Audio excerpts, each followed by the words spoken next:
de focalizar en el inicio de esta movilización estudiantil universitaria uno de los principales temas para este país, que es precisamente lo que ocurre, pero más lo que no ocurre en los medios de comunicación.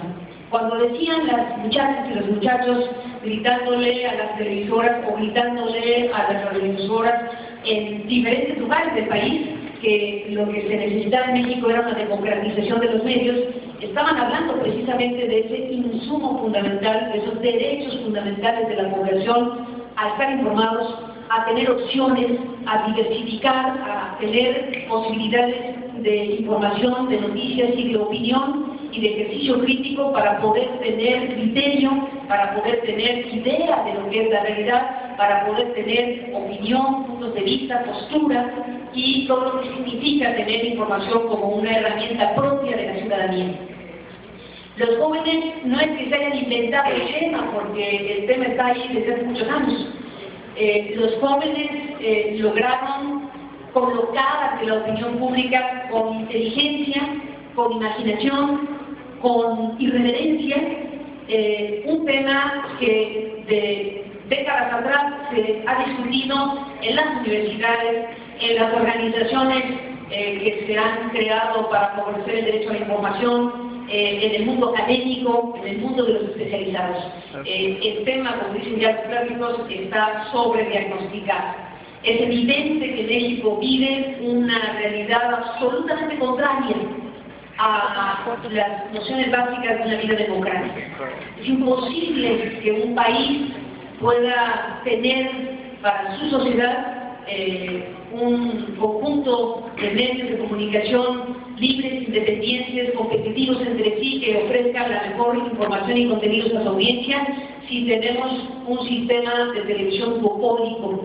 Si en manos de dos está el 95% de todo, si en manos de dos está prácticamente todo de todo, y esos dos, desde luego, están corrompidos en una figura duopólica. Eso atenta permanentemente contra la calidad fundamental de la información, del debate público y del ejercicio crítico. Eso es un asunto que desde hace muchos años está perfectamente claro para muchos. Cuando sucedió lo que sucedió en la Universidad Iberoamericana, los chicos que increparon a un candidato presidencial que estaba claramente reconocido como producto de una campaña de la televisión, casi una inversión política desde la televisión, o quítale casi una inversión política desde la televisión. Era evidente que la figura de Enrique Peña Nieto creció de una manera inimaginable por estar precisamente montado en una estructura mediática que lo favoreció permanentemente, que tuvo un diseño específico para posicionarlo ante la opinión pública durante varios años y que ahí había esa inversión política. No diré yo cómo se puede demostrarse, porque Genaro Villamil es el experto en la materia y él ha hecho investigaciones y documentaciones acerca de qué tipo de elementos, qué tipo de circunstancias demuestran lo que todos vimos. Lo que todos vimos fue una sobreexposición artística de una figura pública de mediano tamaño, un gobernador mexiquense, medianamente joven, con escasísima carrera política, que fue catapultado desde la televisión.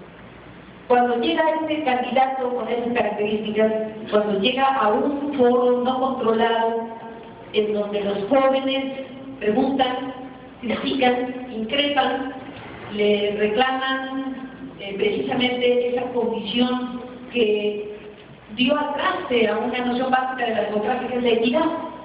Era prácticamente imposible competir en términos democráticos cuando había una intervención tan favorable para una candidatura de este medio tan poderoso como la televisión.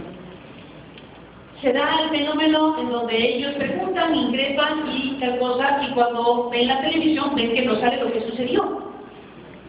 Y cuando se ve algo tan directo, tan de la entraña para alguien que estuvo en el foro donde ocurrieron las cosas y ve que no ocurre en la pantalla lo que se vivió personalmente, se detona una cosa muy valiosa, que es la reacción frente a algo que indigna.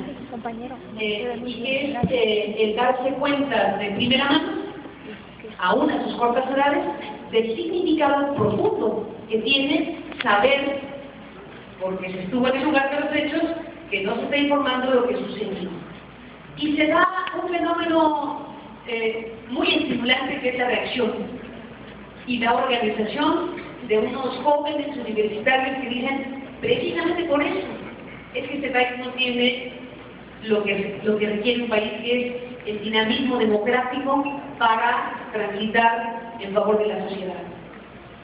Y entonces los jóvenes deciden organizarse y deciden colocar en el centro de sus consignas, en el centro de sus mensajes, en el centro de sus mecanismos de comunicación, por cierto, muy eficaces, lejos de la televisión, cerca del internet y muy eficaces al final de cuentas por su imaginación y creatividad, logran colocar en una colectividad más amplia el tema de los medios de comunicación, de la democratización de los medios de comunicación. Eso que los jóvenes llevaron a las calles el año pasado, como digo, no es que se lo inventaran ni que se surgiera de la nada con un análisis. Era una irrupción viva y juvenil de un viejo debate y de una vieja aspiración y de una vieja batalla de muchos para que este país tenga medios de comunicación más diversos, más plurales, más a la altura de lo que serían las aspiraciones democráticas de cualquier sociedad. Y viene la campaña política en su fase final, que es la elección misma, se da una competencia absolutamente trastocada porque hay intervención y resulta lo que resulta, que es el regreso del PRI a la presidencia de México. Y vemos a Enrique Peña Nieto tomar la silla de la vía y los vinos, y lo primero que uno se pregunta, ¿y a quién se presenta o qué va a suceder con un personaje que llegó de la manera que llegó? Y uno se pregunta, ¿quién va a gobernar? ¿El Enrique Peña de Televisa o el Enrique Peña del PRI? ¿Quién es Enrique Peña? ¿Cuál va a ser el impulso de alguien que llegó a la presidencia de México en un contexto tan singular como el que se vivió en las elecciones del 2012? Y es precisamente el gran reto de México saber qué tipo de gobierno, qué tipo de cosas van a ocurrir para instaurar qué tipo de sociedad, qué tipo de ejercicio del poder.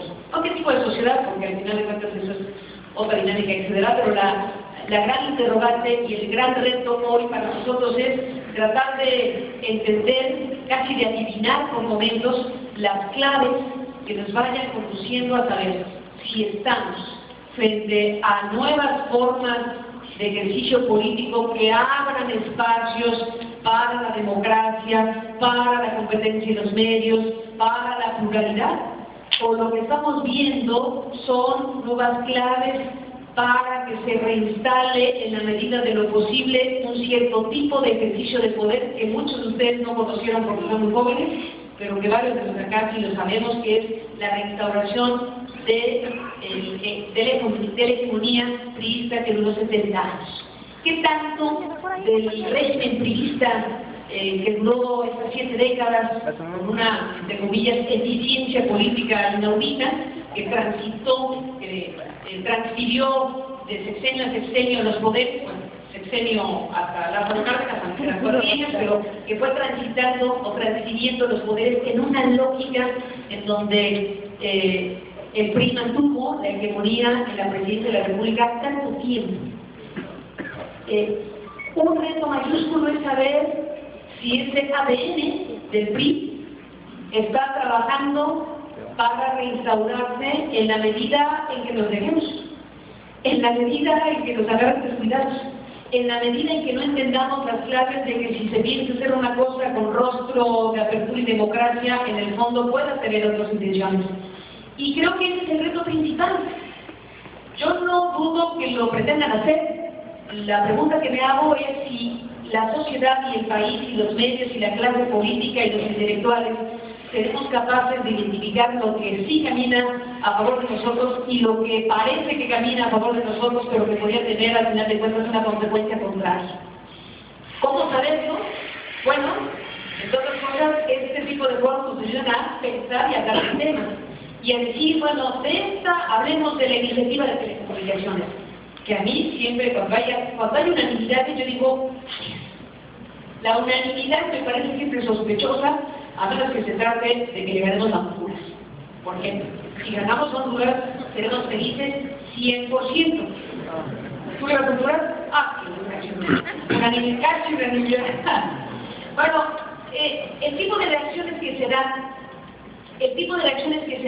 en estos días por parte de los regulados, como se dice, pues es muy sintomático, es muy curioso, que si nos están planteando una reforma de telecomunicaciones y de radiodifusión, que ciertamente es muy interesante ver que se planteen cosas que no se habían planteado nunca en una iniciativa, que eso hay que decirlo. Ciertamente nunca se había planteado la posibilidad de tener órganos autónomos de la manera en que se está planteando y que se le transfiera la atribución presidencial a unos órganos autónomos que van a dar y quitar concesiones. Y se nos plantea en esa iniciativa la idea principalísima de que no puede haber un componente político a la hora de dar y quitar concesiones. Eso dice, yo digo, ¿cómo hacemos para que se cumpla de veras lo que dicen y cómo hacemos para que no vaya a ocurrir algo que nos resulte peor? Entonces, son los grandes retos de entender qué es lo que está sucediendo a una velocidad bastante grande en materia de medios de comunicación y de telecomunicaciones. Por lo pronto, yo lo que digo es que la discusión y el debate es algo que no se puede obviar. Que, por ejemplo, en materia de esta reforma que se ha presentado como una reforma que podría ser en efecto la gran reforma si hay un debate profundo, si hay una discusión que nos permita saber qué sí y qué no de esa reforma, o qué tipo de cosas pueden estar ocultas que no hemos visto, pero que no se puede obviar el debate, porque para saber que sí y que no hay que debatirlo, es precisamente lo que la urgencia nacional tenemos enfrente. Y vimos ayer que ya pasó prácticamente en la comisión correspondiente de Gobernación y Puntos Constitucionales la reforma, pero a como van las cosas va a pasar en la Cámara de Diputados a la velocidad del rayo. Probablemente en la Cámara de Senadores se haga algún debate, pero aquí tenemos otro problema, otro reto. Otro reto que significa identificar las funciones del debate, identificar quiénes tienen el debate y quién debate para qué. Porque tenemos en el Congreso una mezcla de cosas muy singular. Tenemos por un lado, el ADN del PRI, que si Peña Nieto y el PRI dijo, esta es la reforma y todos vamos a votar, en la Cámara de Diputados el PRI va a votar en delito.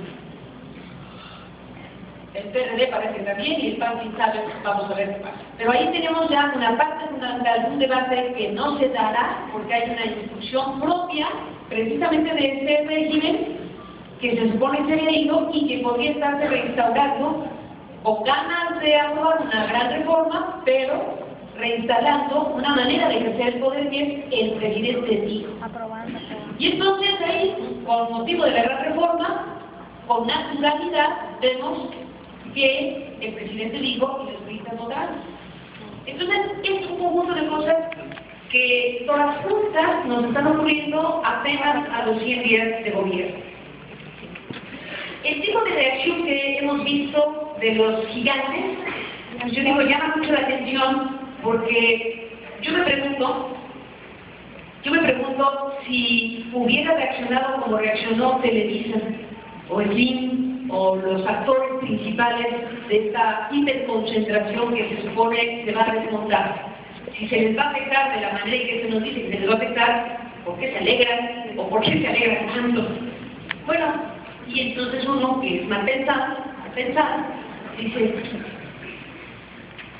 ¿será que el fantasma del destino andará por aquí? ¿Será que algunos digan, es una señal política que no podemos disociar del contexto general?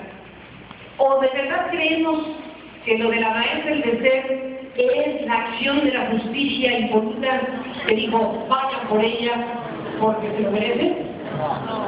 Pues sí se lo merece, no lo dudo.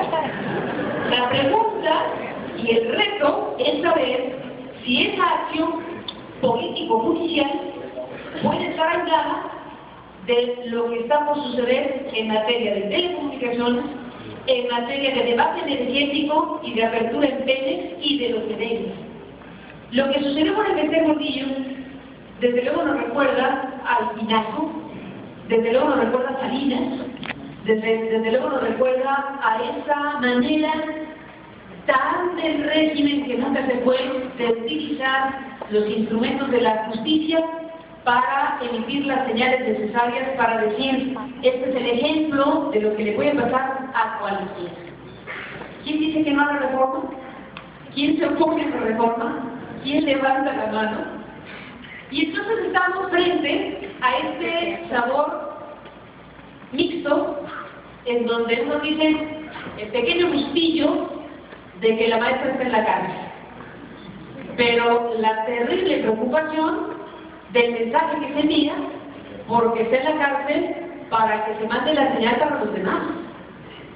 Y entonces estamos precisamente a 100 días de gobierno con un conjunto de cosas todas a la vez que requieren cierta serenidad para tomar decisiones y no permitir que cosas tan trascendentes como reformas constitucionales pasen a la velocidad del rayo, porque desde luego vienen impactadas por un conjunto de asuntos de esta naturaleza.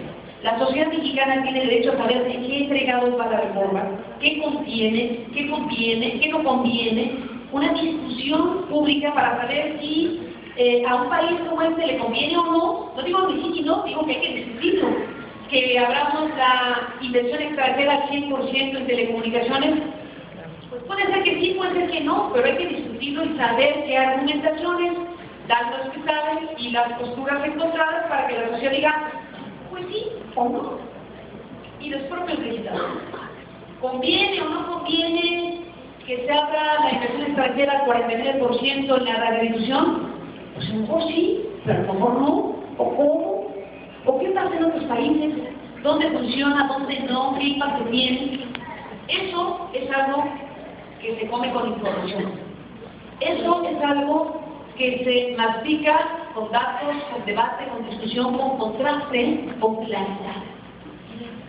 Pero el problema es que estamos viendo pasar la reforma y las que vienen de una manera que no es precisamente la que una sociedad como esta merecería. Y no digo que no a la reforma, la pregunta es, si esta es la reforma en materia de telecomunicaciones que se requiere, si es esta, bueno, que nos convenzan de que es esta, si es esta modificada, en qué y cómo, y demás cuestiones. Yo cedo el micrófono y dejo ahí, digamos, las inquietudes principales que comparto con ustedes, que tienen que ver con decisiones de gran alcance que van a modificar la Constitución y las realidades de México en los próximos años, y tiene que ver con la gran inquietud que me causa la naturalidad con la que vemos ciertos fenómenos que desde luego nos tendrían que poner más bien en alerta. Así que hasta aquí dejo una parte de mi conversación, de mi conjunto de reflexiones que compartiremos en estas que no serán 2, sino 4 horas. Y como profesor,